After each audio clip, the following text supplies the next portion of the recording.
पता है ईरान के सुप्रीम लीडर आयतुल्लाह खामेनाई की बॉडी पब्लिक में उस वक्त रखी जा रही है जिस दिन अमेरिका अपना 250वां इंडिपेंडेंस डे बना रहा होगा। और सबसे बड़ी बात यह है कि आयतुल्लाह खामेनाई को सुपुर्द खाक करने से पहले 2 मुल्कों और 5 शहरों से गुजारा जाएगा, जिसकी वजह से इसमें करोड़ों लोग शामिल होंगे और ये हिस्ट्री का सबसे बड़ा जनाजा बनने वाला है। और बहुत सारे लोगों के जहन में ये सवाल आ रहा था कि आखिर 4 महीने के बाद ही आयतुल्लाह खामेनाई को सुपुर्द खाक क्यों किया जा रहा है, पहले भी तो कर सकते थे, पहले क्यों नहीं किया? तो इसका जवाब ये है कि 4 महीने पहले जो ईरान की हालत थी वो इतनी सेंसिटिव थी कि अगर उनका जनाजा रखा जाता, उनको सुपुर्द खाक किया जाता, तो जितने भी उनके मेन ऑफिशियल्स हैं, जितनी भी गैदरिंग अभी इकट्ठी होनी जा रही है, मतलब 2 से 2.5 करोड़ लोग इकट्ठे होंगे, तो बहुत ही ईजी टारगेट्स इसराइल और अमेरिका को मिल सकते थे। इस वजह से उन्होंने सही वक्त का इंतज़ार किया और तारीख भी उन्होंने वही डिसाइड की है 4 महीने बाद,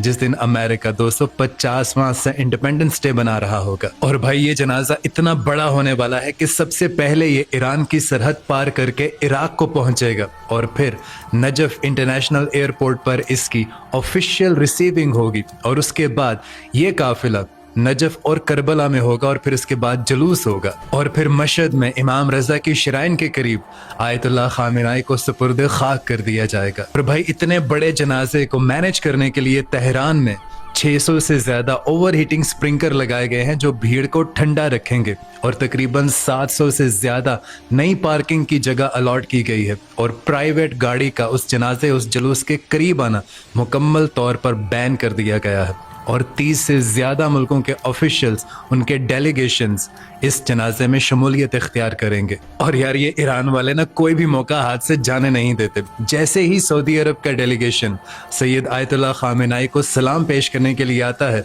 तो उस वक्त उनकी रिसेप्शन पर जो आयत पढ़ी जाती है, जो कुरान पाक की आयत पढ़ी जाती है, वो सुनने से ताल्लुक रखती है। मैं आपको उसका तर्जुमा करके बताता हूँ। ये उनका डेलीगेशन खड़ा है और जो आयत पढ़ी जा रही है वो ये है कि सूरह आल इमरान की आयत नंबर 13 है, यकीनन तुम्हारे लिए इबरत की निशानी थी इन 2 जमातों में जो आमने सामने हुई थी। एक जमात जो अल्लाह ताला की राह में लड़ रही थी और दूसरा ग्रोह